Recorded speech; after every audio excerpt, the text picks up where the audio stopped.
Hi, I'm Patricia Grabarek. And I'm Katina Sawyer, and welcome to the Worker Being Podcast. Today, we are so excited to have some folks here from Energage. We have Doug Claffey, who is the CEO and founder, and Fraser Marlow, who is the head of research. And they're going to be talking to us about what their company does to support employee wellness, engagement, and a great organizational culture. So we are looking forward to asking them some questions and picking their brains. They're both experts on this topic. So let's start with having the both of you introduce yourselves, just to give us kind of a high level of your background before we dive into some more meat into what Energage does. So Doug, do you want to start? Sure. So Doug Claffey, I'm the CEO and founder of Energage. Prior to Energage, I started my career in rocket science. I was an aerospace engineer and then spent some time at McKinsey in their org practice and founded Energage just about 12 years ago this month. Sounds like a really fun career trajectory, starting off as a rocket scientist. Yeah, I'm a little intimidated. We have a rocket scientist on the show. I don't know if we'll ever be able to say that sentence again, so that's awesome. Well, believe me, when you're working with people, the rocket science tends to be the easy part. And, yeah, there's no straight equation for people. Absolutely, yeah.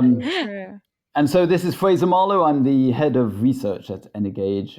I actually came up through the ranks of really product management, worked at General Electric for a number of years, and a bit like Doug, developed a passion for better understanding how teams work, better understanding how people manage their careers, what really fuels people's passions in the workplace.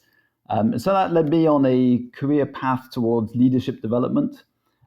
And ultimately towards the topic of employee engagement and culture, which is what I get the pleasure of studying now every day. That sounds awesome. That's really, really cool. And, you know, we're really happy to have you here because obviously you both care a lot about creating companies and driving companies that care about people, that take good care of their people and are fun, good places to work. So that's what we care a lot about too. So as soon as we heard about your mission, we knew that this would be a really great fit for us to have a really engaging and interesting conversation. So speaking of your mission and the alignment that your all's vision and goals have with ours, Doug, as the CEO and the founder of Energage, could you tell us a little bit about the mission and what you do on a daily basis to create better company cultures? Sure. So our mission is to make the world a better place to work together. And we focus on people's time at work. And we find we spend an awful lot of our time at work. And so if we can make the world a better place to work together, that'll improve people's working lives. And then that has the benefits of spilling over into people's lives at home with their families and with their communities. So in the end, it makes the world a better place all around. And so that's been our mission really since we started the company. Yeah, we totally agree with that. We have written that into our mission as well, around how having a positive work environment and positive work life can also lead to a positive personal life. So again, that alignment between our missions is awesome. So Fraser, I wanted to ask you a little bit about some of the research that Energage does and what you look at and what some of the most interesting findings are. Yeah, absolutely. I think we're at a real transformational period when it comes to the world of work. On the one hand, organizations are really trying to figure out how to build business models which are going to be very, very efficient. When things are changing so rapidly, organizations are looking to stay nimble. They're looking to bring in the right kind of talent to make their mission come to life. And at the same time, we have individuals in the workplace who are trying to figure out the new world of work. So when it comes to things like career, when it comes to things like charting the path and developing your own skills. And so there's this great confluence right now of new business models emerging and a deeper understanding, certainly amongst executive teams, that what really fuels all of this is culture. So that's been the core of our research, is to understand what are the dynamics within the workplace which allow you to really inspire performance and drive efficiency. Doug, who launched the organization, has been behind this research really for those 12 years. Maybe talk to kind of some of the origins of the culture drivers that we've identified there? So when we started the company, we want to understand what drove a great workplace and a great culture. And so we tested hundreds of different concepts and drivers of culture.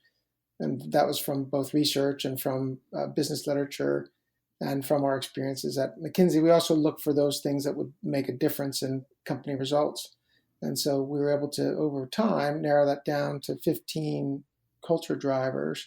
And then there are some foundational items, things like pay and benefits, work-life balance, training, that support those culture drivers. But the areas that make the difference are split into four categories. One is around alignment. The second is around connection. The third is around coaching, and the fourth is around performance. And so that we now have about 500 million data points that we've collected to figure out what are the drivers that make the biggest difference in culture, and it came down to those 15. So there are these 15 drivers. Are those four areas that you mentioned sort of groupings of those drivers? Is that how that works? They kind of roll up into those four groupings that you mentioned, like the alignment, feedback, those sorts of things? Or are they two separate ways of organizing what creates a good culture? Yeah, you're exactly right. Those are four different groupings. We think of them as imperatives. So the first one is to align, and that one's the four elements of that are aligning around values, direction, so where you're headed, around having efficient meetings, so grouping, people working together, and then also strong interdepartmental cooperation. So that's the first one. Second one around is around connecting, and so employees need to feel appreciated. They need to find the work meaningful, and then employees would like their leaders to be clued in on what's really happening in the organization and feel clued in about important decisions that are being made about the company's future. So that's the second one. Coach is about managers caring about team members' concerns. It's about supporting their career growth and development. It's about being helpful and supporting their work. And it's about allowing people to live up to their full potential. And then the last one's about performing. And so there's three in there. It's open-mindedness to other ways of doing things. It's about innovation, and it's about getting stuff done. It's about execution ultimately. So those are the 15 within those four imperatives. That's really cool. With those 15 and those four different imperatives, what would you say would be the most helpful for an employee to help create a positive work environment for themselves? Because I know a lot of those kind of roll up to what organizations and leaders should be doing. Is there anything you can think of that employees could do to impact their work life? Yeah, certainly in the current work environment, I think there's a bit of a driving philosophy that the organization really should step up and should help make employees engaged. Right? And there's all of this list of items that organizations tend to focus on. But I think it's a fair argument that if you want to thrive in your career today, individual employees also have to step up and take some accountability to become better informed and to participate in what's going on in the workplace around them. So there's a certain expectation that is put on the employees to develop a bit more self-guidance around that. So certainly in terms of participation and speaking up, that's something that employees should be encouraged to do a lot more in terms of just stepping forwards and being well informed in what's going on inside the organization. Oftentimes we hear that a lot of resources and a lot of communication are put out there by the organization, and employees don't always take advantage of them. So there's certainly that aspect of participation that's becoming more important. Yeah, so you need to kind of step up to the plate and take control of your career development. So it can't just be all about the organization sort of creating this culture and putting that culture around you, and you just sort of get sucked into it against your will. You have to be a willing participant. And part of that is that you have to kind of step up to the plate and take some control over your own career development as well. Exactly, both around career development and also in terms of decision making and participation. Yeah, that makes a lot of sense. I mean, I'm just thinking as an employee myself, that we do get a lot of communication from the broader organization, and it's so easy for people to just ignore it. And you're getting all these resources, you're getting all this information. And if you're not actively engaging with it, then you can't really complain that you're not getting communicated to about what's going on with the organization. If I could just add into that, if you think about those imperatives and those drivers, the typical way of thinking about it, as we said, is from the company's perspective, and the company setting up an environment where people essentially choose to be engaged or not. But in each of those areas, alignment, you can certainly ask yourself the question, am I aligned with where the company's going and how we're operating? Do I feel a sense of connection? Have I found my meaningfulness in my work? If my manager's not coaching me, have I found somebody who's going to be my coach or a mentor? Have I asked? Have I reached out? And so those three areas of align, connect, and coach are all questions that employees can ask themselves, and they ultimately have a choice. Each of us as employees has a choice as to whether we're going to be passive and just kind of complain, or whether we're going to do something about lining up with where things are heading. Or ultimately, if that workplace is not for you, then seek a workplace elsewhere where you can feel aligned and connected, and where you've got a great coach and where you can really perform at your best. Yeah, it seems like it might be kind of a delicate balance, right, between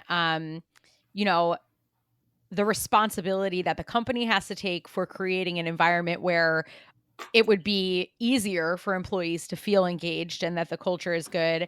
And also the balance between employees not looking for the organization to give them every single thing, that you also have to take some control over your career and the decisions that you make about what organizations to be in, or when to come forward to ask for feedback, or when to approach your manager about taking on, various opportunities or things of that nature. So it seems like there's kind of a balance that needs to be struck between companies can't allow employees to take all the responsibility for just creating this culture out of nothing, and employees can't expect the company to go and do everything for them.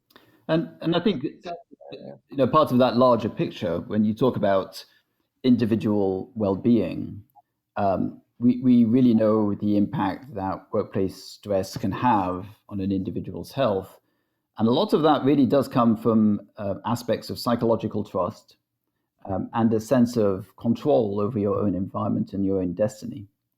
And I think oftentimes individual employees walk around with the sense that the organization has a plan, that everything is figured out, and that maybe there's some impending doom just waiting to be announced for them. When in reality, the future is uncertain, and it's uncertain from the leadership's perspective, it's uncertain from the individual employee's perspective. But if you are able to step up and take more control and be more part of the decision making, that actually gives you a much greater sense of autonomy and control, and it actually reduces the levels of stress that you're subjected to. And we see this when you study it kind of up the ranks of the organization. And the greater the span of control you have, the more this sense of confidence in the future and the sense of being well informed. So you really see that in individual employees when they really do step up and they blossom within the organization. It's a great way of advancing your own career, but it's also a great way of gaining more control over the environment around you. Yeah, that makes a lot of sense. I mean, we talk a lot in so many of our episodes about autonomy and job control and how important that is for employees to feel happy in their job, satisfied in their work, and obviously impacting their stress and their overall well-being. So I think that makes a lot of sense that employees need to take some control where they can. And obviously I think the organization is the first place to start. The organization needs to be, the leaders of the organization need to be cultivating a good culture, but once you're in that culture, the employees need to come in and take control of what they can to help them drive their own well-being and their own careers as well. And I think that brings us to what is the role really of leadership in setting up that environment in which employees can step up, right?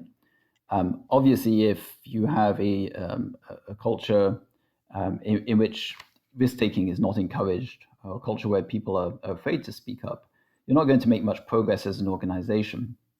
But what we found in the research that we've done around the top workplaces, where we have studied over 50,000 of the leading organizations across the United States when it comes to the aspects of culture and employee engagement, is that they are great at placing employees at the center of their thinking.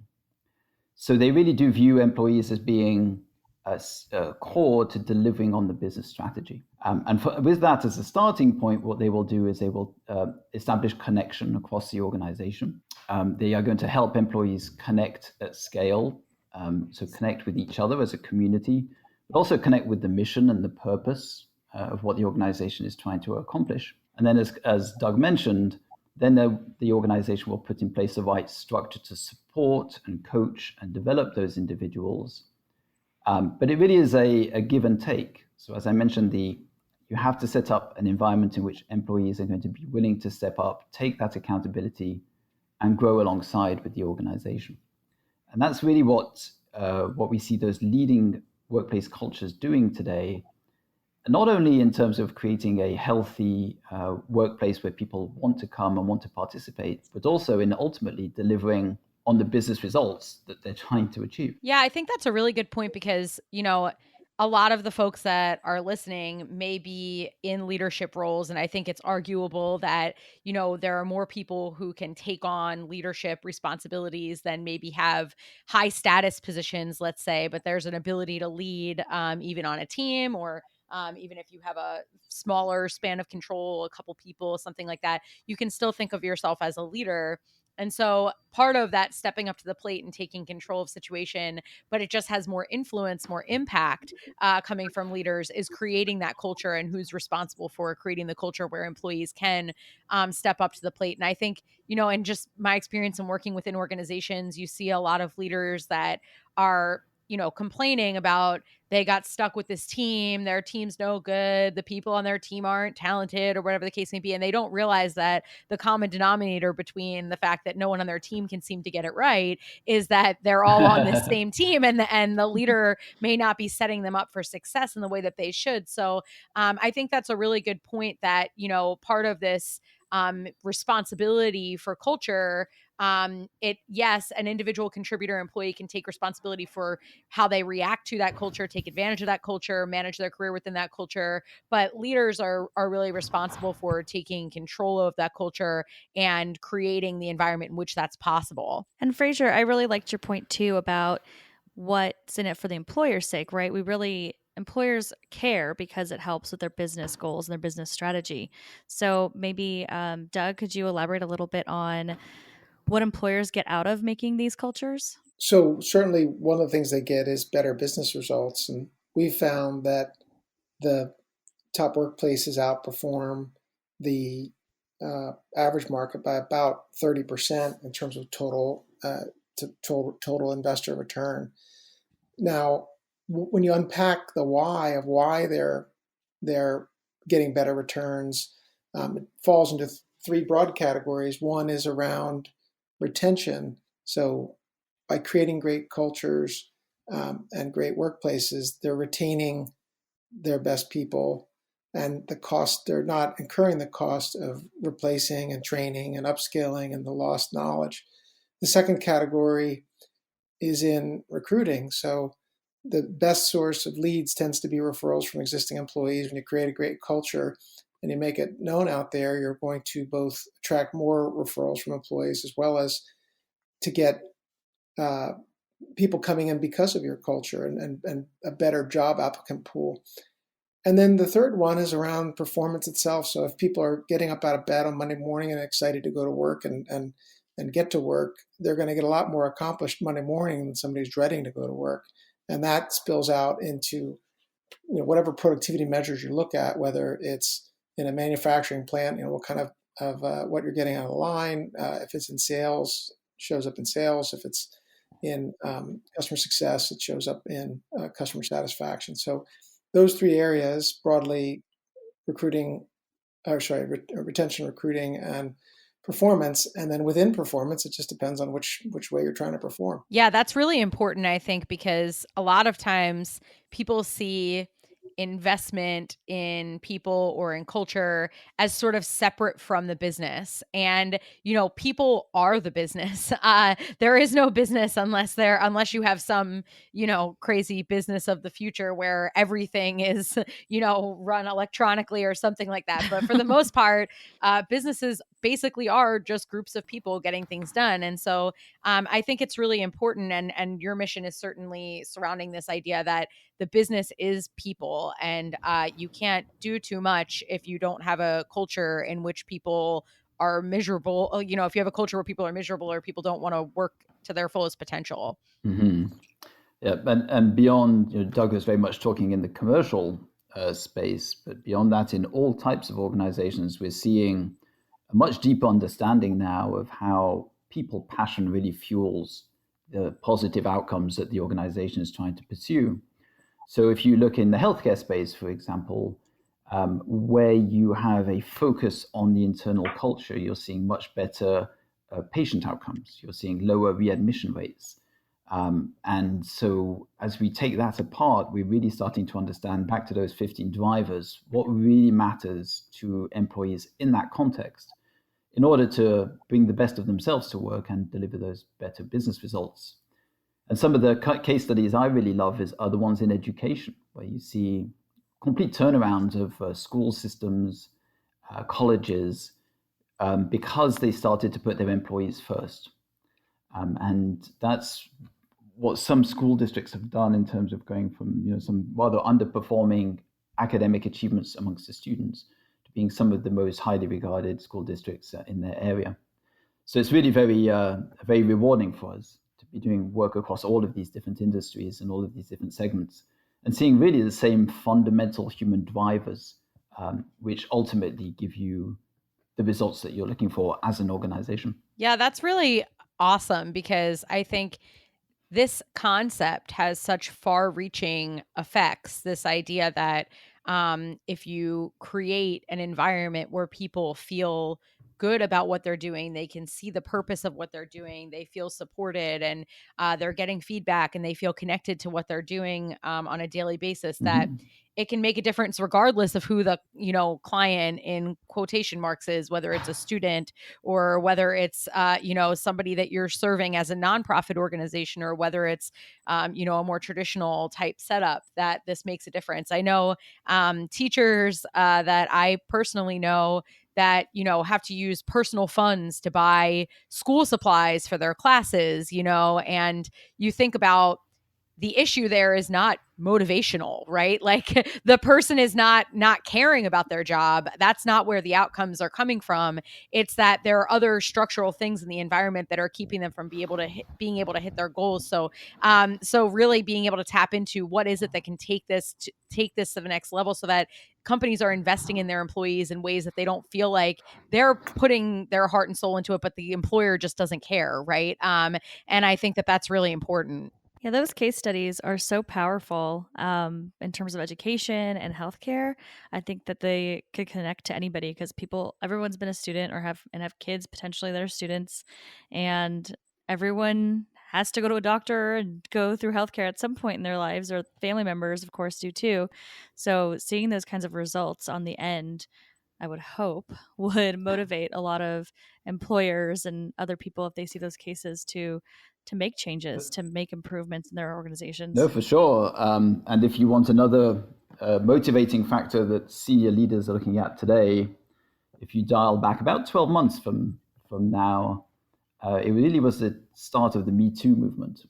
And you're seeing this big social wave of individuals finding their voice online and calling out inequity, or calling out unfairness that they're seeing around them.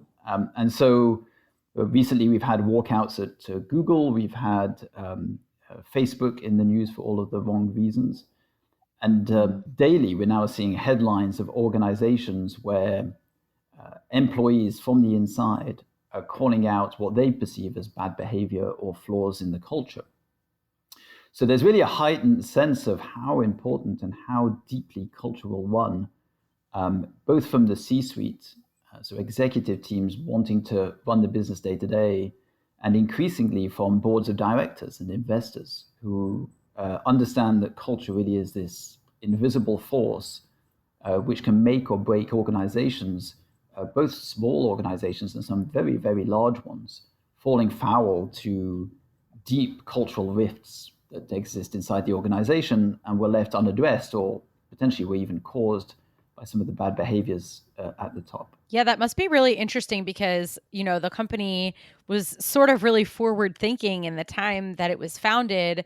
And just during the time since you started, you must have seen so many changes in technology. And when I think about this link between, culture and transparency, I think about technology playing a big role. The Me Too movement is hashtag Me Too. It caught on virally because people are able to share their stories in a much more public fashion. People are able to come forward and talk about their employment experiences, talk about their employers in a way that we just didn't have that kind of transparency and the ability to communicate. Even, with the rise of being able to take videos that are so clear on a phone, right? So that these power dynamics are starting to shift somewhat in a way that is really holding people who are at tops of organizations who maybe in the past would have been able to kind of just quash whatever it is that was going on that employees were caring about or keep it more secret, that these justice or inequity related conversations are coming to the fore. And, you can have an issue arise one day and a couple hours later, it can be all over the internet and people can be talking about it. And what are you going to do? How are you going to respond? You look at Starbucks with the folks that were kicked out of the coffee shop in Philadelphia. That went viral within hours, and people are looking to the leadership saying, hey, what are you going to do about this? So I think that dynamic has created some really interesting changes in your business and the way that you talk to folks about this because, the power dynamics are shifting as there's more power with the people in the organizations to show and tell about what's going on. Absolutely. And when you mentioned technology, that really is at the crux of this, right? Technology can be empowering. It can be quite destructive. It can let people loose in kind of crazy ways. And this is really what we have focused on. We understand the power of internet technology, of everybody having a phone at their disposal. And so what Energage is really focused on now is developing technology on the back of the 12 years of research that we have done on culture to say, well, how do we help you move the needle? And so for us, it's been a really insightful journey to learn how do we harness the power of these technologies so that we can both give employees a voice, allow them to be heard and recognized, while at the same time informing the senior leaders on what is going on inside your culture today, right? What are the real positives that should be celebrated? How do you make that visible and shared through technology? How do you get people to connect with your culture? And how do you take the more negative aspects of what's going on inside your organization and productively funnel that up to the right people who can then help those employees address it and navigate it, take those conversations offline, because oftentimes what can at first sound like axe grinding by a particular employee turns out to be really insightful points around what is wrong in the organization and what needs to get addressed quickly. So we are now deploying this as a SaaS platform across hundreds of organizations. And the types of insights and progress that are being made by productively funneling those conversations has been absolutely amazing. That's so exciting. Definitely new technologies and new platforms for employers and employees alike would have a huge impact. So you said you're deploying this. Has it already deployed, or is it something that you're guys currently working on? Absolutely. So we have a platform called Energage Connect, which is being used inside organizations to make the culture very visible. So employees can, when they see one of their colleagues doing something really cool, or when they want to thank one of their colleagues, they can burst that out onto what we call the culture wall, make that very visible across the whole organization. And at the same time, if they have concerns or issues that they want to escalate, they have a safe, anonymous channel through which they can share these comments, and senior leaders can then respond to the comments without knowing which individual employee it is. So they know they're going to get candid feedback. And we are seeing operational issues being addressed. We are seeing personnel issues being addressed. We are seeing sometimes potentially legal issues getting addressed through this platform. And oftentimes we're just seeing kind of small things that are on the minds of employees, which make all the difference and they suddenly feel like they have a direct channel to their senior leadership. So we're breaking down the barriers, getting the organization connected up and down and across, in a way which really brings everybody into the fold, and makes it very manageable, because we're dealing with very large amounts of feedback and conversation. So it doesn't feel like it's completely driven from the top, although through this technology, the senior leadership team can burst out questions and sort of pulse the organization.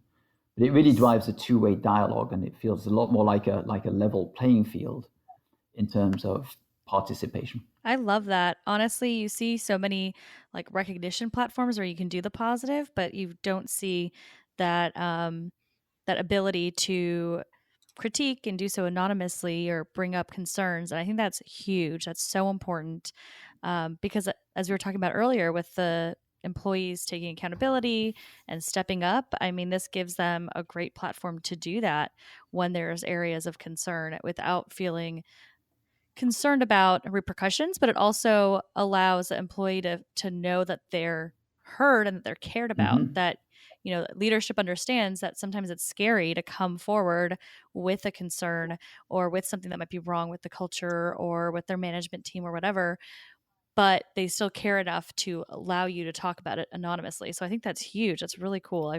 Very interesting work. We've speaking of expectations, we now see many of our clients demonstrating this kind of technology to potential applicants, and people walk away pretty wide-eyed when they realize how transparent a culture it is, because the senior leadership is just open to hearing all of these voices and all of these opinions.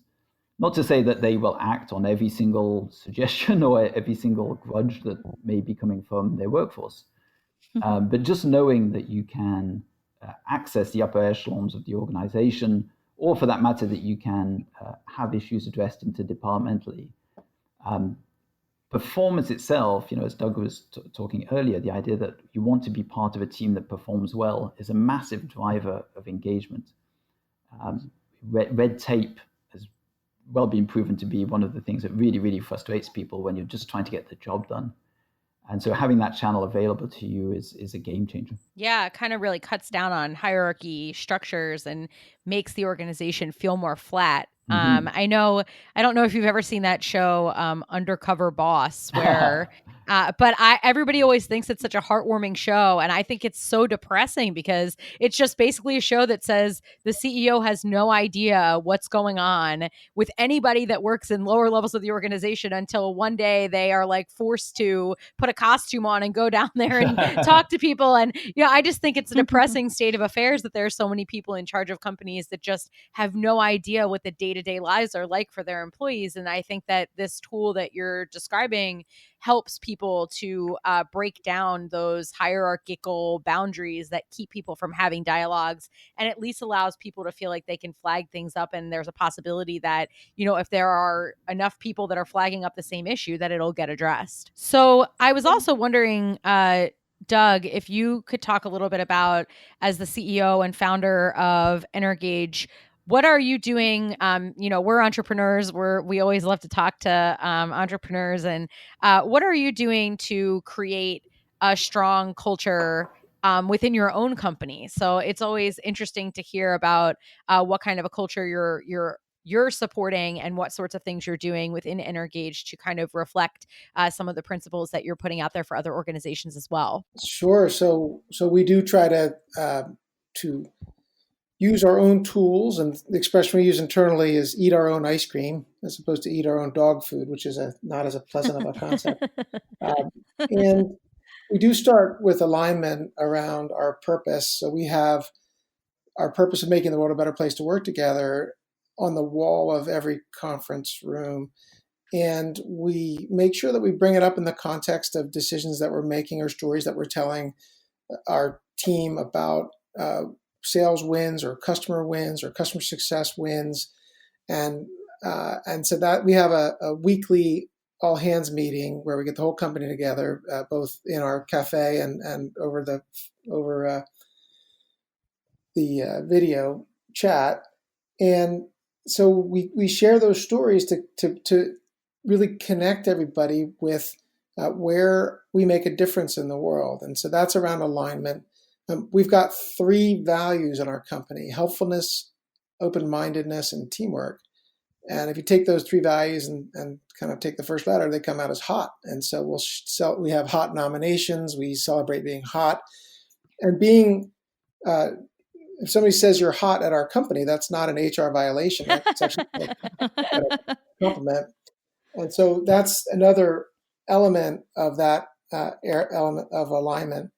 When it comes to connection, that purpose is meaningful for our employees, but it's also around appreciation. So one of the capabilities of our Connect tool is employees can just share appreciation for each other, and it goes up on a culture wall. And so a lot of times IT is kind of the folks who get the least amount of thanks. I think on our culture wall, our IT department gets the most thanks, because people really are grateful, and everybody can see when somebody from one department helps another, or somebody helps out another engager.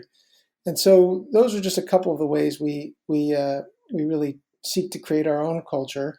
The last one I'd mention is we use one of our own tools called Coach for providing coaching to our employees and a structured discussion about their objectives, where they want to go, lining that up with where the company wants to go. And you mentioned earlier about autonomy and about people feeling like they can kind of steer where their career is going. And so we've had a number of employees move from different roles in the companies through that coaching process, because we surfaced what their dreams were, and that we're able to move them as we've grown into a position that better lined up with their passion. I love that. I love that you are eating your own ice cream. I also love that phrase more than dog food. But it sounds like you've got a lot of really great things in place that the research would support, and obviously all the work that you're doing is supporting as well. So it's nice to see that you're implementing the same practices that you're recommending. I will say that we eat our own ice cream, but sometimes it is rocky road. So. I think that's probably pretty normal for any company that's experiencing, you're sort of having to respond to all the time the changes in the economy and what companies are looking for, and be, reflexive and responsive to that. So I think rocky road's pretty normal, even for a company that's got a good culture from that perspective. So I wouldn't feel too bad about that. Thanks for that. Yeah. So I'm wondering kind of what you see with the changing world of work, and how companies, or the issues companies have been coming to you with, things that are keeping you up at night.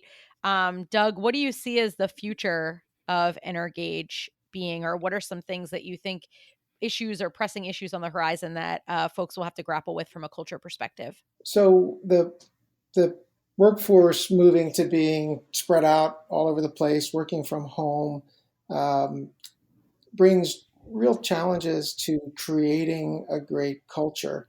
And so that movement has been happening for some time, but we're seeing more and more of that. And we mentioned the 4 different imperatives: align, connect, coach, and perform. In some respects, being able to get some time to work and sort of deep work at home allows you to individually perform, potentially better than you might in an office environment. But on the topic of connecting with your employees, it's a lot harder to do that without the face-to-face, in-person kind of communication. So we see that challenge continuing, and we see technology really providing a method to better connecting with your fellow employees. The other thing I'd say is that technology has fundamentally changed the way we interact with each other outside of work. And I've got 3 kids who are all in their young 20s, and they spend an awful lot of time, interacting with each other over their cell phones. And that's kind of the world outside of work. At work, we're more victims of our technology than we are masters of it, in that email and Slack, and we're all trying to catch up with those emails. And so it has had some insidious impacts on culture, where people can feel more isolated because of technology than connected with it. So the big trend I see and where Energage is going is to use technology to be intentional about culture, to ensure that the culture that you're creating with technology is what is going to drive for a better workplace, not a worse one. And so we've got, and we're really excited about where we're headed across those 15 drivers of culture, and then applying technology to improve workplaces and culture in those areas. That's awesome. Sounds like you have a lot of good stuff going on. And I know, Patricia, you've talked before on the podcast about working remotely because you work remotely. So that's a topic that's near and dear to your heart. It definitely is. How did you know where I was going with this? Yeah, I was about to say that I work from home, and I definitely can see how technology can keep us disconnected in the sense of using just emails and IMs and things to communicate instead of picking up the phone and talking to somebody, can sometimes make you feel a little bit isolated. But then I also see, like you were saying, that technology can really help improve that connection from being remote. You know, I am in California. All of my team is on different time zones in Dallas and Florida, all over the country. And ways that we deal with it is we use video conferencing, video calls very intentionally. We've even done like video happy hours, which sounds silly, but it's really fun.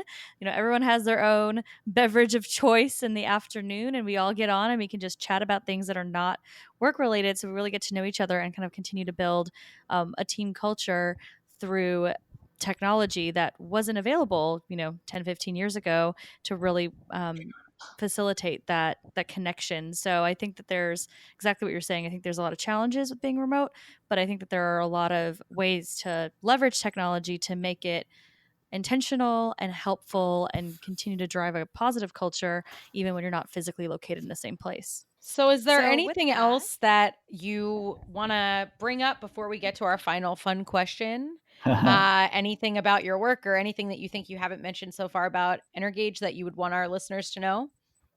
Well, I think one thing that's worth pointing out, Energage works with 50 different media partners around the country to run the Top Workplaces program. So this is a workplace appreciation program. And we invite organizations to put their hat in the ring and essentially kind of pressure test their culture using the survey. The program is completely free to participate, and we partner with organizations like the Washington Post and the Chicago Tribune, the Boston Globe, the Dallas Morning News. This really is a great opportunity for organizations who are interested in this particular topic. I would say that we are seeing an acceleration now of organizations that understand that this is an evolving dynamic in the workplace. In fact, we're seeing in many regions of the country in the data that employees are being tougher in grading their employers. So expectations of employees is getting higher.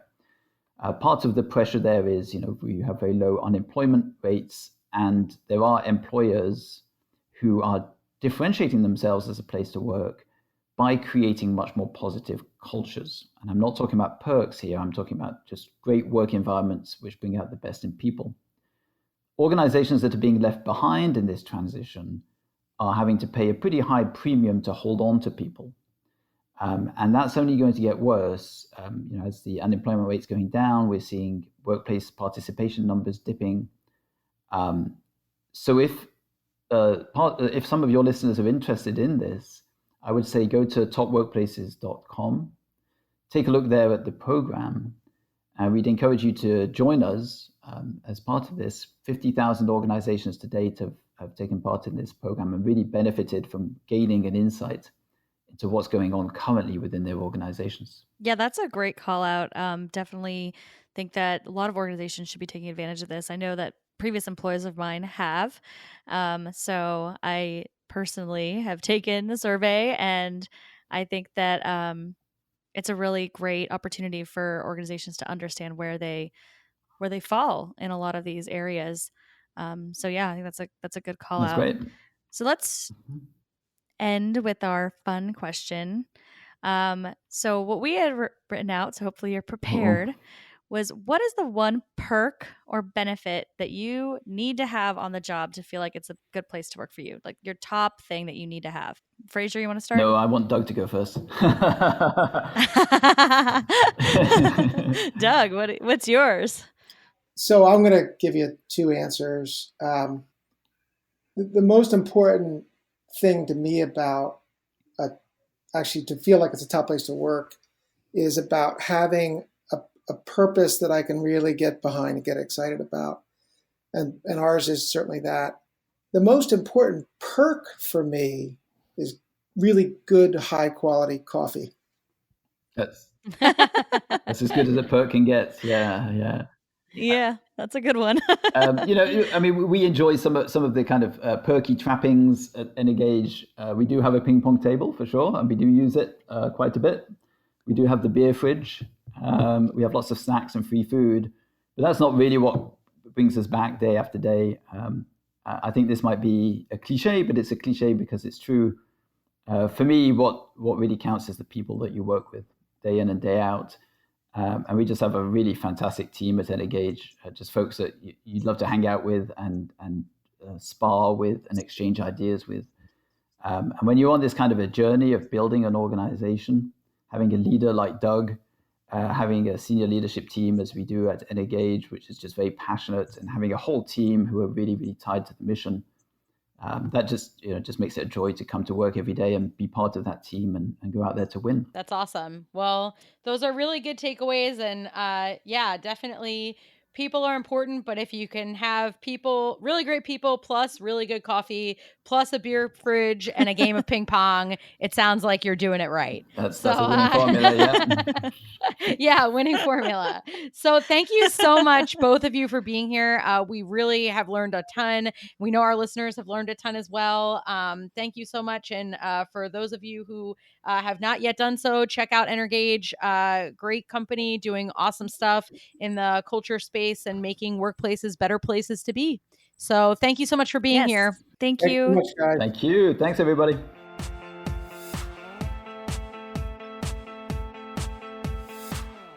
Thank you again to Fraser and Doug for joining us. If you want to learn more about Engage, you can find them at energage.com. And also, as Fraser mentioned, you can find more information about their program at topworkplaces.com. And we'd also love to hear from you, the listeners, on what you thought of today's episode.